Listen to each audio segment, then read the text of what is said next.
Hey everyone, Walter Crosby with Helix Sales Development, your host of Sales and Cigars. So we have another episode today with Nate Tutas, who in our series of how to think about sales. So today it's a bit of a crossover. We want to talk to salespeople, we want to talk to sales managers, and the CEOs and entrepreneurs who are hire the salespeople. And the idea is that the salespeople need to start to think about running a business inside the business that they're working for. And just by making that mindset shift of I'm running a business, so I got to value my time. I need to think about ROI and think about ROE, which we get into a little bit into this episode, is going to help that rep think differently about how they help a customer, how they help the company grow, and how they help themselves grow. Because reps need to have business acumen. They need to understand how their own company makes money, but they also need to understand how their customers make money. So go grab a cigar, grab a cocktail, strap in for another episode of Sales and Cigars. Thanks. So, Nate, thanks for joining us again for another episode in our series of how to think about sales. Yeah, thanks for having me back.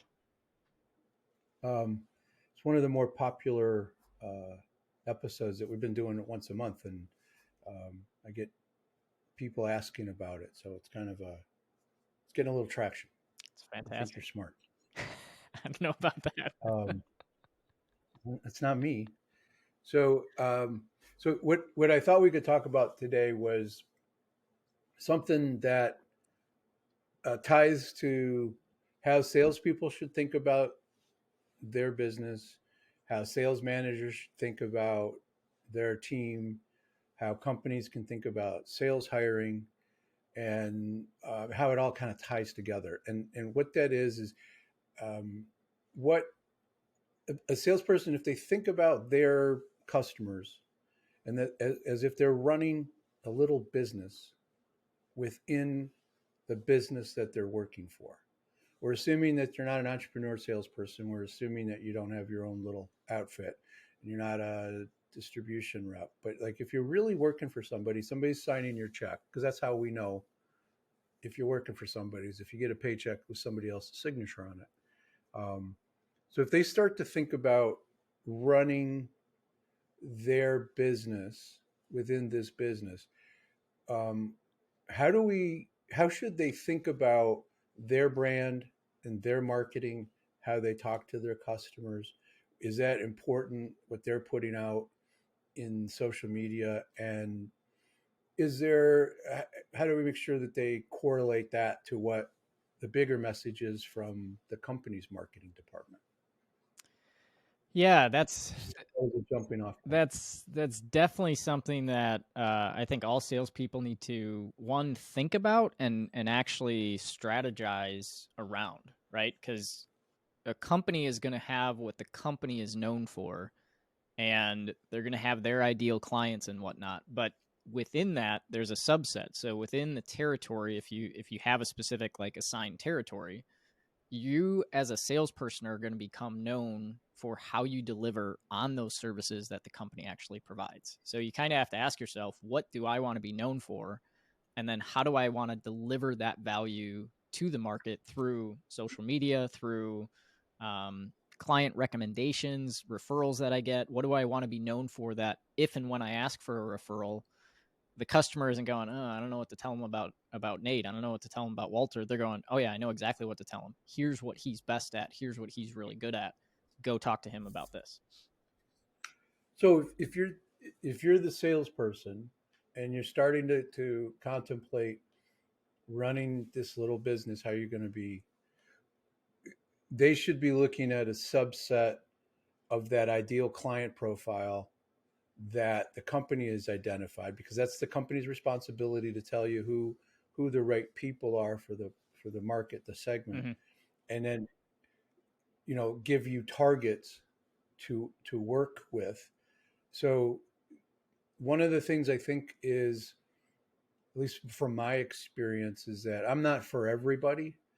I can get along with most people, right? Definitely for the short term. I can go see anybody for 45 minutes and get along. Mm-hmm.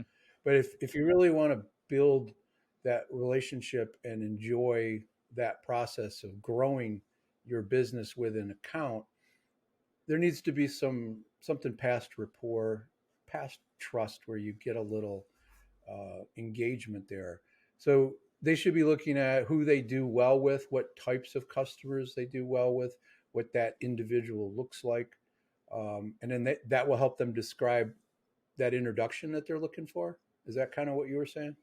Yeah, certainly. So it helps to describe the introduction. It also helps from if you break it down, like the ICP that the company delivers should have in it the demographics. It should have some of the firmographics and things like that. So what's the size of the account, whether you measure that by employees, number of employees, number of salespeople, like in our case, whether you measure that by territory, geography, and things like that.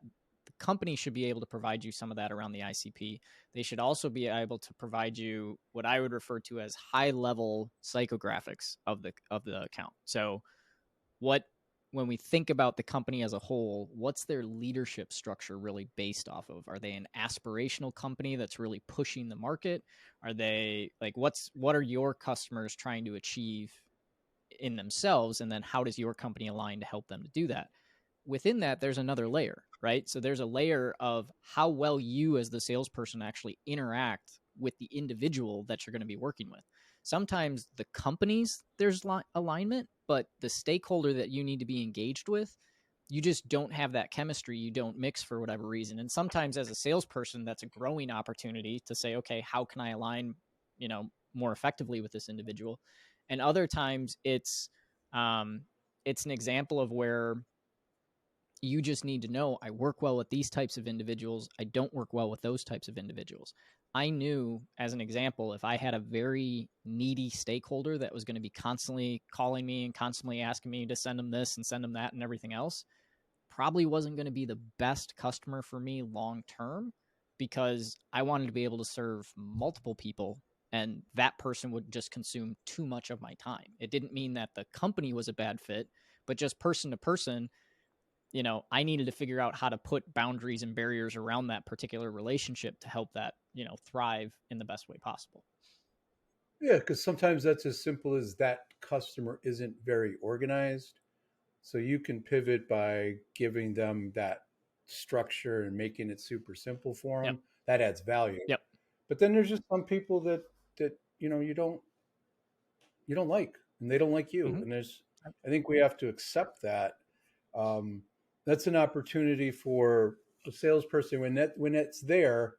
I mean, there can't be like real friction, Mm-hmm. um, but if you can get help from your sales manager at that point to like, what do I need to do to relate to this person, Mm-hmm. or another sales team member who like does really well with those people, like what do you do for those folks that are like that guy Mm-hmm. that makes them happy? And there's your opportunity for growth, as you say, as a rep. Yep.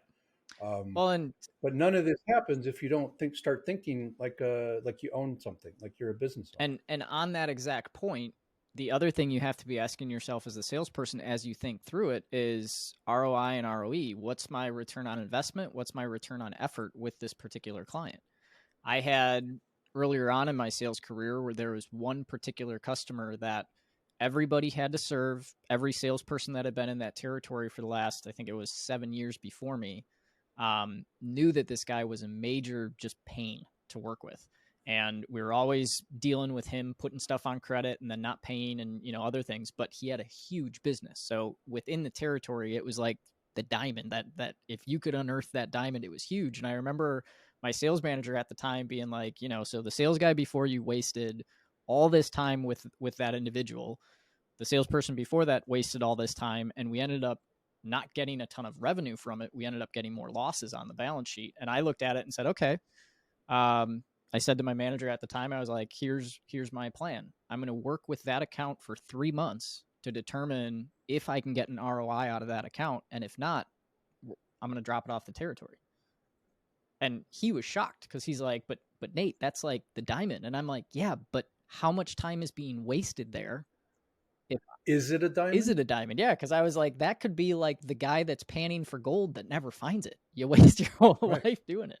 So luckily, There's this big shiny thing over here that everybody thinks is there, and that guy will never give you business. Maybe. Mhm. Like you should figure it Yep. out and you should have a plan to do it, and then you should just like let it let it go and then go back to it, you know, once or twice a year and say, you know, where are we at today? Mhm. Because sometimes it's as simple of I'm not sure that you're a fit for the way we do business, Mr. Yep. Prospect.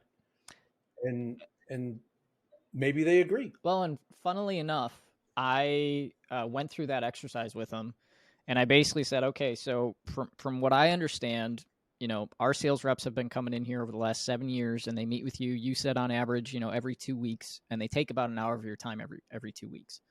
And I said, and based on, and I did the math on it and said, okay, so how much of your time is that? Blah blah blah. And we went through all the math, and I said, okay, so I said the way I see this is that if you and I can't figure out a way to make this profitable for both of us within the next 3 months, it really would be better for us to just shake hands, say, hey, good guy, but probably not the right ones to be doing business together. And I remember he was a very high D personality. So he wanted someone that was going to cut right to the chase. And that strategy ended up working out beautifully with him. We turned that account Mm-hmm. around and we ended up having great success. But he even said, I remember my manager coming in on a call with me at one point, and he was like, I don't want to talk to you. I want to talk to Nate because this is, he's not wasting my time. And he went through this Right. whole thing. And it wasn't anything really to do with me as a special, unique individual. It was just that I had thought through the ROI on the opportunity and said, is it there or isn't it? And I was willing to disqualify it if it wasn't. That was the only real change. So, you know, the ROI, the ROE, that idea is a concept that as business owners we think about. And am I is this worth investing in? Is this in worth investing my time? And if you're a sales rep for a company, all you really have is how you spend your time. Mm-hmm. It is a resource that's not renewable. And how you know, if you're spending time playing games on the computer or emailing or whatever you do on a computer, um, that's wasting time. You're pissing away time. Mm-hmm.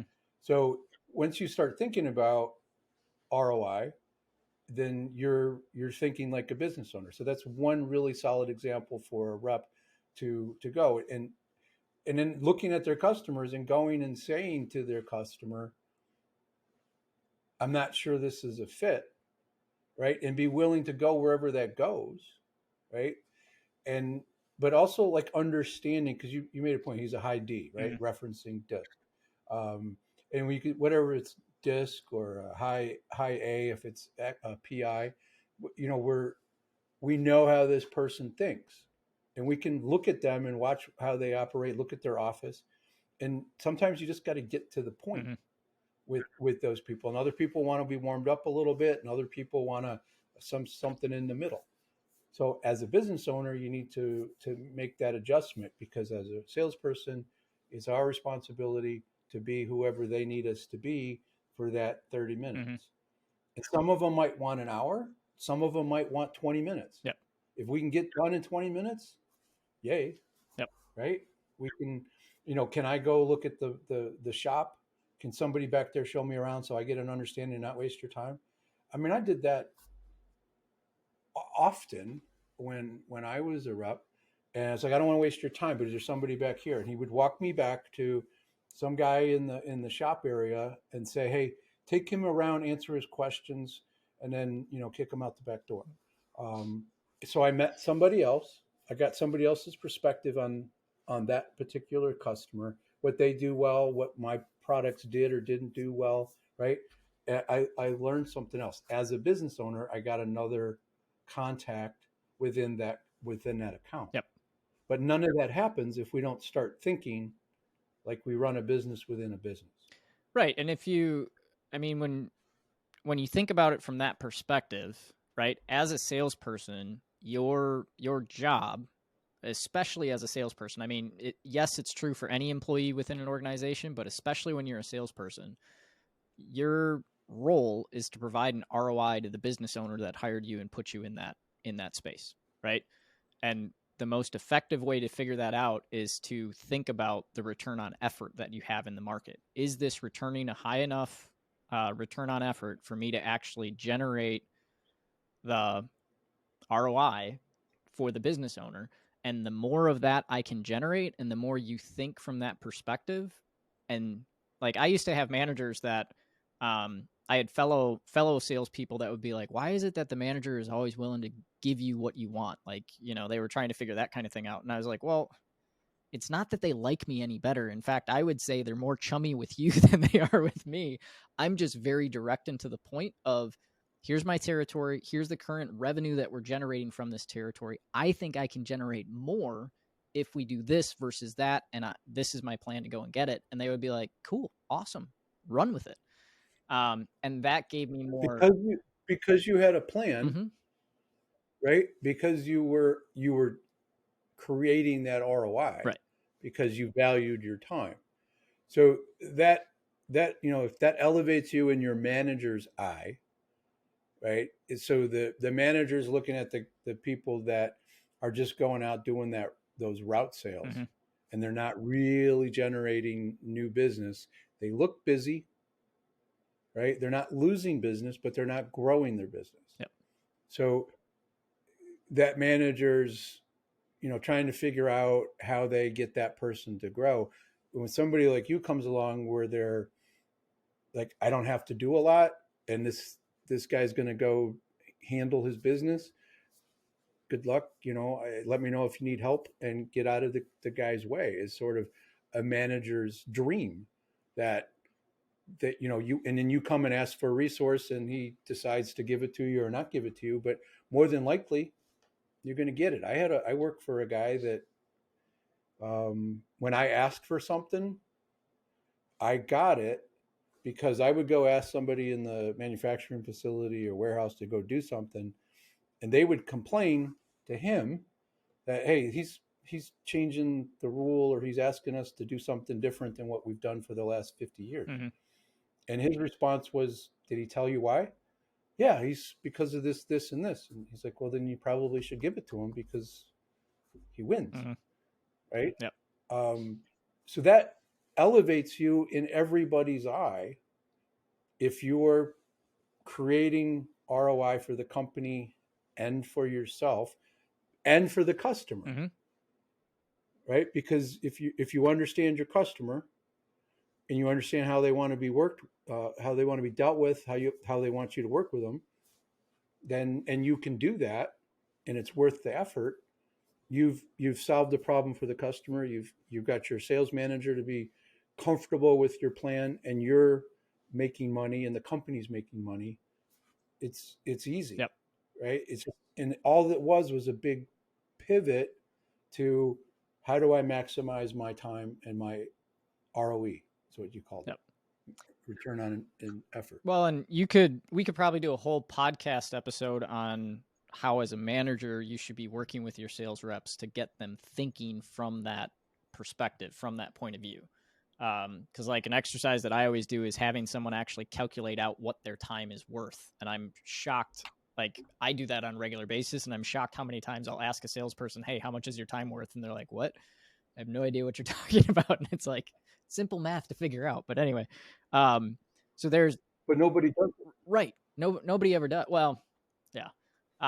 That's not true. But nobody, I mean, I'm making a sweeping generalization, but for the most part, most of the folks don't do it. And that's a responsibility of a sales manager to help somebody start to see how they can see their business. Yep. By looking at, Nate's doing, his time is worth $550 an hour, and yours is worth $125. Mm-hmm. And I'm paying you roughly the same. So help me understand this here. Right. Because that element comes into play, quite frequently. If the component's all screwed up, yeah. Yep. The other, kind of core element I think that falls into that is, So we could obviously do a whole podcast episode from the management perspective of how you get your sales reps thinking from that perspective. But to bring it back to your statement right at the beginning of the episode, which is how do you as a salesperson leverage that in social media? How do you leverage that in your own personal brand and your marketing? And really it comes down to what you're making yourself known for within a territory. So you mentioned, how do you bring that ROI to your customers? And that was something that I was decently well known for with my customers, is they would introduce me to people that were higher up in the organization, and I was able to get to some pretty high levels, and be working with who to me was the ideal decision maker. And the way that I was able to do that was I was always having conversations around return on investment and what type of projects do you guys have going on, and what's the ROI going to be for you guys related to that, and what areas are you having challenges, and if we solve that challenge, what does that do for you? So I was always looking at it from that perspective and trying to figure out how could I get the most potential, the most opportunity out of that account with the time that I was spending with them, because my time's valuable, their time's valuable. So I was trying to figure out how do we get the highest return on effort in our time together in order to generate a higher ROI for the business that I was serving. And when you do that, that helps to build your reputation. And then from there, you can figure out what types of things do these customers need to know that I can post on social media, and I can build around and have quotes from customers, have examples and mini case studies of specific projects that I've worked on with a customer, with their permission, obviously, to be able to share and say, hey, this is what we're able to do. If this is a similar struggle to what you're dealing with, then maybe we should have a conversation.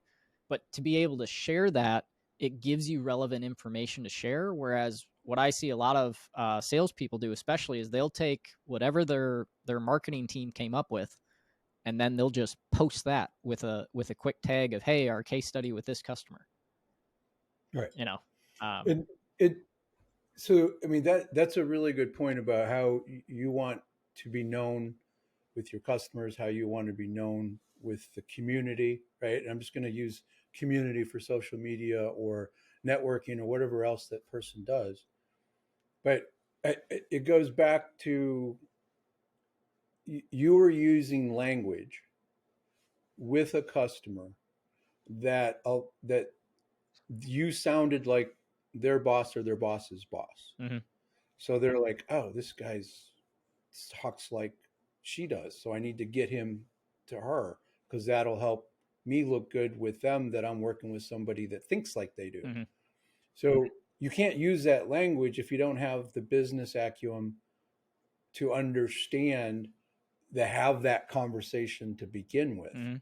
So, I mean, to be able to brand yourself and to be that person that you want to be, assuming you want to be a good salesperson, that requires you to learn things outside of your features and benefits. Mm-hmm. Understand how your customer thinks, Yep. how their bosses think, without stepping on their heads. That's not what we're suggesting. You were invited up the food chain there, Mm-hmm. right? And you didn't step on anybody's head. You made them look good, and you went back and dealt with the person you were dealing with. But now you had support. Mm-hmm. So if business acumen is important and language is important, aside from reading and learning more about your industry and learning more about your customers, asking questions, what else can this rep who wants to elevate their game, either the sales manager who wants to help the reps elevate their game, what can they be doing in a sales meeting that helps that rep think differently or gets them some new skills or new language? It's a good question. I think there's a couple of different elements that come into play there. One is, it depends on where you're at as the salesperson, right? So like one of the things that I always tried to do when I was first coming into an organization is I would find who the old grizzled veteran was that was successful, right? I didn't just want the old grizzled veteran that was like, I've had, 20 years Not of the guy hanging experience, on 19 shitty years repeated, or right. one crappy year repeated 19 times, or whatever the phrase is. So I would try to find the person that was really successful. And then what I would do is I would actually sit down with them and I would ask, how do these businesses you're working with make money? Like, how do they operate? What is it that actually provides them with a return? What costs them money? What are the things that, really drives profit out of their business? And what are the things that really helps them to increase their profitability? Because a lot of times those senior reps already had that figured out. So that's one of the first things. The other thing, I would always try to sit down, get as close to the top of my own organization. So if I could get to the owner of the organization, I'd sit down with him and I would say, how does our business make money? Like, what are the things that as a sales rep, you've got reps out there that close deals, close opportunities, and you're going, I wish they wouldn't have, taken on that piece of business. It's going to cost us an arm and a leg and in the long run. And what are the pieces of business that you're like, get me more of those? Because that was one of the things I built my territory plan around, because I knew that I was serving the people at the top to bring in more of those high leveraged opportunities. Every business has that too. Mm-hmm. They got product A, product B, the auto companies. Yep. They sell multiple versions of a car and they don't make a lot of money on those two, but that car over there pays for everything else. Yep. Because of not just the volume, but because of the margin on Mm-hmm. it, because of so what are those things? So a rep can go have that conversation with the grizzled old vet, but they still have to ask the right questions. Mm-hmm. And they got to get that person to share the information because they can't waste their time, just like with a customer. Right. Go to the grizzled older veteran salesperson. Go to the owner of the company and like, how do we make money? What deals do we make money on? That's going to elevate you in everybody's eye. Mm-hmm. This rep gives a shit. This rep is trying to get better. Yep. We can do that with our customers too, right? Yes. Yeah. And so on your own ownership, one thing that happened circumstance I had one time where I went to the owner of the business, and it was part of our onboarding process. You got to meet with each of the key executives in the business. And I remember each one I was asking different questions of really trying to understand how the business operated. So when I was talking to the CFO, I was trying to figure out what really is a drag on the balance sheet. What are the things that if you could just get rid of them today, you would? And what are the things that you just want to see more of? Which they appreciate because they want to talk about those things. But I remember when I was speaking to the owner specifically, he actually revealed to me, he's like, well, we've got this kind of stuff and it's our bread and butter. We've got this kind of stuff that's really, really high margin, but it takes a lot of resource from the business. And we have a new project that we're going down that's this, and that's what we're really focused on. And, I forget which specific year it was, but that's what we're really focused on in the upcoming year. And I, as a sales rep, was then able to go and take that and say, cool, those are opportunities I'm going to go look for and leverage because that's what the business is looking to grow. Likewise, inside of companies, I used to ask that question at the lowest level person that I was introduced to. And I would say, hey, can you help me understand like how the business operates, how it functions, how you guys make money, how you lose money, like that, those kinds of things. And if they couldn't tell me, I would just simply say, would it be like, could you introduce me to your boss and just tell them I have a few questions and could I try to figure out if they know that? And eventually you would get to the point where the whole company knew that that was your goal of what you were asking. And you'd have different managers in different departments saying, hey, you should talk to this guy because that's what he's focused on. And he could really help us with that particular project. So I also But that doesn't happen. I think there's a point there that's important. There needs to be consistency from the rep. Yes. Like what you just described doesn't happen in 2 hours on your first visit. Mm-mm. It can take months, yes, if not longer, to get that reputation. Because if you're not doing it consistently, they're not going to believe it. So you really got to work it. Yep. It's having the idea, but stick with it. Just like with a prospect, you got to follow up with people. Sometimes you don't need to chase people, but you do have to engage and make sure that you're not leaving money on the table. So they need to be consistent when they're asking these questions. Yes. I interrupted you. I'm sorry. No, that's a valid point though, because you go to some of the core fundamentals of just having a sales meeting and you have an agenda that you should be going through. And I've worked with some reps where when you talk to them about having an agenda, they start freaking out because they don't know what they should even put on the agenda. And when you have those kind of questions to ask, you always have productive information that you can be capturing to figure out how you can serve that business better. Because it really comes down to how you serve them in the best possible way. The one caveat there that I'll also throw in as well, if you're a younger sales rep, I also recommend leveraging that. I was never afraid, and maybe it's because I'm the youngest of 4 kids, but I had a couple of customers that I happened to be walking by the president's door or the CEO's door or whatever, and I would sheepishly knock on the door and say, I'm a rep. I'm here kind of working with your company, trying to help you guys to improve, your packaging or improve in this area or improve in that area. Now may not be the right time, but could I get 5-15 minutes where you could just kind of walk me through how this business like operates at a high level and how you guys make money so that I can serve you better? But that question right there, how this business makes money and how I can help you get more of that, right? Just Mm-hmm. that. If it doesn't matter if it's a CEO, because that you're gonna CEO's jaw's gonna drop, Mm-hmm. right? Because what the hell's a salesperson care about that, right? Mm-hmm. They're gonna be like, sit down, Mm-hmm. or like, I don't have time now, kid, but call me Yep. later.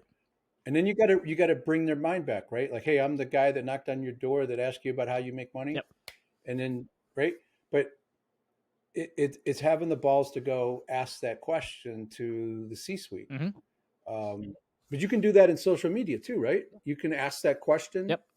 and then talk about, here's what I've learned and what am I missing here, Mm-hmm. guys? Well, and Because that when you speaks talk to your about brand, cold outreach, you obviously don't drop names and you don't drop information like that. But when you can have right? cold outreach to another C-suite executive and say, hey, I'm curious, I wanted to run this by you. This is my understanding from the various, CEOs that I've worked with in this type of organization. How is it the same or different for you? Would love to get, 15 minutes to grab a coffee and really understand that for your business and see if I could help. You get much different responses than if you're just reaching out and saying, hey, you know, um, you're on my list and reaching out from Right. that perspective. I don't even know how to do that sort of thing. But that I can say from all the times that I've done that, I have gotten one of 2 responses. I have gotten, like you said, come in, sit down, and it's amazing how many times I've left that after hey, I just, asking for 5 minutes and I'm leaving an hour or 90 minutes later. And them saying, oh, by the way, if you ever want to come back, if you've got a project and you want to figure out how that ties into the bigger picture, knock on my door. Which is an amazing license Oh, for being able to provide value. you can't abuse it, but it's there if you need the help Yep. And or more information. well, the other thing that you can do, because I've done this with some as well, is I said, hey, you know what? I usually have 3 or 4 different projects that are going on every quarter. Would you want me to come back to you once a month, send you an email and kind of report on that, or even have a meeting with you once a quarter and we can walk through those projects? And 9 times out of 10, they're going, yeah, absolutely. And you're either getting, yeah, absolutely, or you're getting, well, yes, I'm not the right person that would all roll up to, but here's the person you should be speaking to. And they put you right in line of who you need to be connected with. And, it's a great scenario. The other reflection there is, if I didn't get the come in, sit down, I would get, I don't have time right now, but go meet with, whoever that controls my schedule and have them put, 20, 30 minutes on my calendar. I'm happy to talk you through that. I never once had someone that said, no, I'm not willing to tell you how we make money and, Right. how you can help us figure out how to make more of it. Like, never happened. Right. You got to give them the context, but when you're talking to people that care about making money, Mm-hmm. and that's not procurement, Yep. right? That's not their job. It's the people in the C-suite or director level that are the ones that are concerned about that. I mean, you've accomplished something that other reps uh, don't know how to do, because you're asking questions of people about how they do something so you can help them do more of it. Mm-hmm. And that all stems from us thinking about what we're doing as a business rather than doing a job. I'm going out and making my calls and going to go take my order, right? Thinking about their job. And there's always going to be those people, and there's always going to, not always, so eventually that'll go away. Mm-hmm. But, and it's already has where order taking is being handled through e-commerce and, just people taking orders from the office. Mm-hmm. But, I think the last spot I want to go to is how can, aside from looking at hiring salespeople differently as a piece, right? And we can do 12 podcasts around that. Mm-hmm. But when you're sitting in an interview with a potential salesperson, there's a couple of good questions you can ask somebody around how they think about sales. But do you have any advice for that CEO, that entrepreneur who's a little frustrated with the quality of salespeople that he or she has, and they need to elevate? How should they think about this when they're looking at the interview process to upgrade their sales staff? Well, I think one of the biggest things is really getting into understanding how the salesperson that you're interviewing thinks about their customers and thinks about how they serve the business, and do they have the mindset of service, and is that their focus point? And you can figure out some of the business acumen side of it by just simply, like, a simple question that you can ask is just saying, okay, so you came out of this business. I see based on your resume, you were there for 3 years, whatever, blah, blah, blah, blah. Curious, can you tell me how that particular company made its revenue? And from your perspective, how did your territory contribute to that revenue production? It's a really, really solid question for a hiring manager to ask. Salesperson would more than likely going to stumble dick around Mm-hmm. on that question, but it does turn on a big flash spotlight on that person to how they really think. And I think, to be fair, like, if we were going to ask that of a salesperson, we got to set it up right, Mm-hmm. right? Where it's like, I want to understand how your experience matches up with this company over here, matches up with what we're going to need a salesperson to do, Mm-hmm. right? So get them to be thinking about where we're going, and then say, ask them the question, like, how did those companies pick a couple of companies that you did well with, get those in your mind, and then how did those companies make money? How did what was their focus? Where did they need to, product wise, where did they need to make money? And then, my follow up question to that is going to be how you help them do that. And then just sit back, shut up, and look at the salesperson and let them talk, because you're gonna learn the business acumen, right, which is a big piece of Mm-hmm. it. But the other thing you're going to see is how they react, because that's some pressure. Mm-hmm. How they react to that is going to tell you a little bit about them as well, right? Do they fold up and humana? And it's a really hard question. I really not prepared for that, or whatever, right? Because part of that interview process is we're challenging them. We want to see how they act, because our prospects probably not going to invite them in for a cocktail and sit down and chew the fat for 20 minutes. They're gonna ask them some tough questions. So that's a great question for a CEO. Well, the kind of two other spins on that question, similar to what you had said, of think of like your top 5 accounts and whatnot. The other thing you can ask there is to kind of make it easier on the salesperson to work their way through it is, help me understand how you helped those 4 or 5 accounts get a return on investment based on what you were providing them, and see if they're thinking from that perspective, or if they go, well, they bought 25 widgets a month from us, and by the time I left, they were buying 30.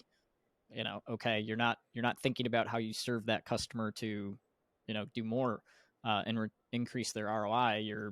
you're thinking just about your product and how you sell more of that specific product. The other way you can do it is to have the conversation right up front with the person, which would be good for them to know even in the interview, of, hey, so this is how our company generates revenue. This is how we make money, blah, blah, blah. Walk them through a high level overview of that and say, if I was to put you in this territory with an understanding that these are our ideal clients that we serve, what would be your plan to help us increase that in that territory?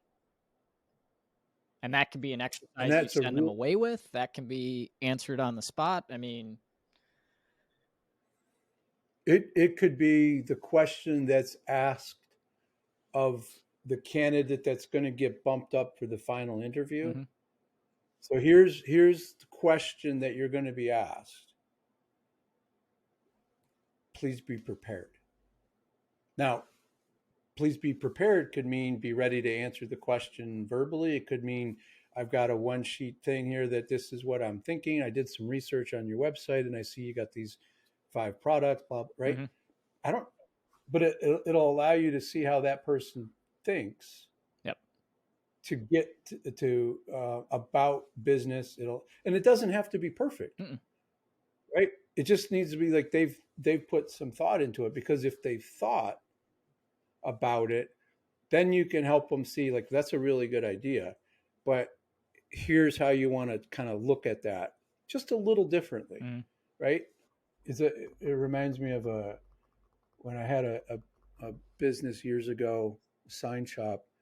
I'd be hiring people that were making hourly wages and $10-15 an hour, and I would say to them on their very first day, you're going to screw up, you're going to make mistakes, we expect that, it's okay the first time, and it's not going to make us mad, so don't worry about it. But when we come to you and say, hey, this went sideways, how'd you get to make that decision to do that?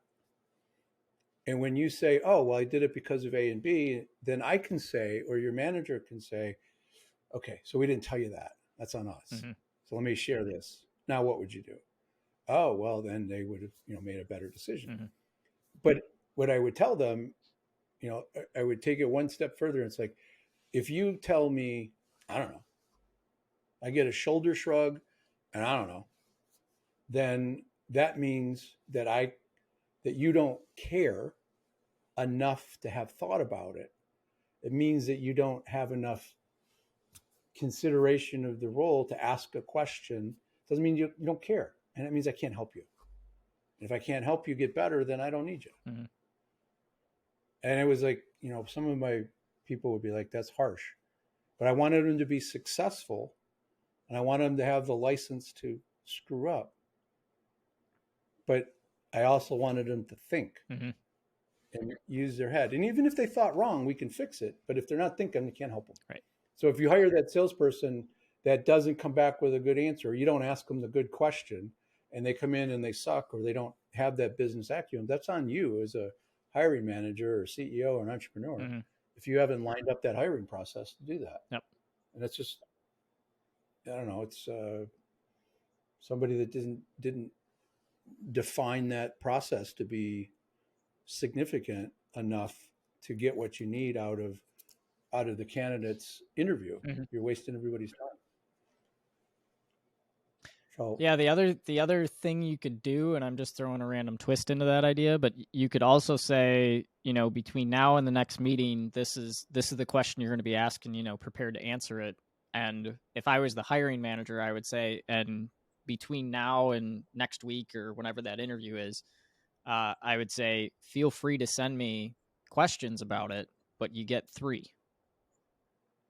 Just so that I'm not going to get bombarded with so many questions that someone's trying to figure it out. But that would also give you insight into how they're thinking, because you would be able to figure out, what are those 3 questions? 1, do they even ask the questions? 2, right. What are the questions that they actually ask, and is that going to help them? Part of that, there's going to be training elements that, like we expect we're going to onboard and we're going to train you on how to do some of these things, but we're just trying to get your base level of thought process of how you would go about it. But that would give you a ton of insight into how the individual thinks, and how they construct that and put that together. No, I love that. That's another because you're being fair to them, like, hey, you can ask me questions, but it's also a test, Mm-hmm. right? Are they going to ask a couple of questions? Do they, because you've given them license to do that? Mm-hmm. That's a great, um, it's a great idea for anybody that does hiring. The question. So I got to admit, when I I was a think, hiring manager, and I would ask, or I would say to the candidate, hey, so setting up the next interview, blah blah blah. If you have any questions in the interim, feel free to ping me with those questions, and I'll be happy to answer them. I was always shocked how many I either got no questions, or the questions I got were all about them. yep, yep. And it was like, okay, that's fine. That's where you're at. Like, But it's a piece of information that we need to know, that whether, because if you're trying to hire better, um, you don't need more of the same, mm-hmm, right? So you have to do something different and in the interview process to get there, right? I mean, we have a whole process that we ask, and one of the things that we try to teach a client to do is ask better, different questions that allow us to see how that sales rep thinks. And the more challenging the role, the higher level of the role, the tougher those questions are, and they get tiered up um, towards towards the role that that company needs to hire. mm-hmm. You got to be fair, I think, but Absolutely. Well, and offering them that ability to ask you questions is huge. the inverse of what we're talking about here is also true. If you're the one being interviewed, ask some of these questions.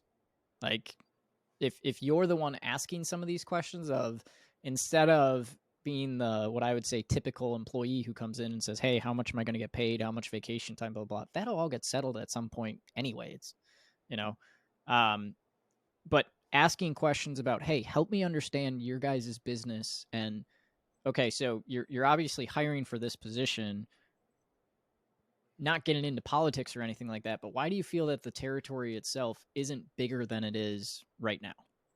What's held the company back, right? Was it just poor individuals that were in that position? Was it you haven't quite found the right product market fit? What, like, if I was coming into this role, how would you suggest that I best go into that and really light the territory on fire? Yeah, what are the things that I need to do? What are the things I need to Mm-hmm. know to be successful in this role? I mean, there's a ton of it, and it's amazing when I do an interview of a salesperson and I'm like, okay, so you know, when we get to the end, you'll have some time to ask questions.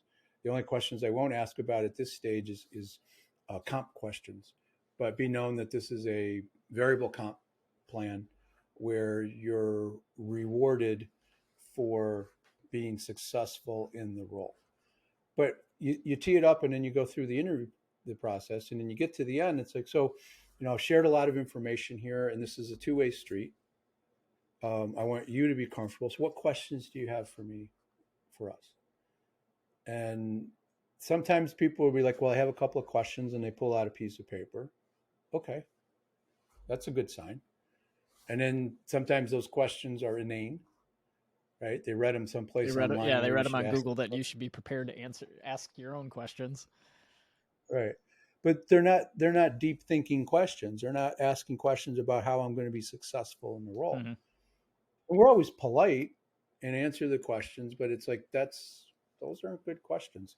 And we're scoring these interviews based on their ability to answer questions, if it's a good answer, a weak answer, if they've asked questions along the way. I mean, there's a scoring of this so that we can evaluate people objectively as we move them through a process. It's a it's it's not amazing anymore because I've been doing it a long time. That it's just sad Mm-hmm. how poorly salespeople think Well, I had about. to give a representative example. I had a interview that I was on where um, it was two different positions were open at the same time, and so I was being interviewed by both of the sales managers simultaneously, and one was going to hire me, or both, whatever.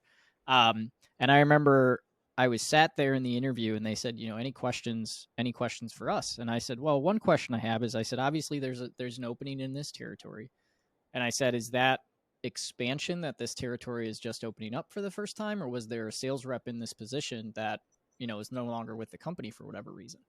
And what was interesting was the information that I got back was that the guy that had been in the territory had only been in the territory for about, I think, 14 months at the time, somewhere around there.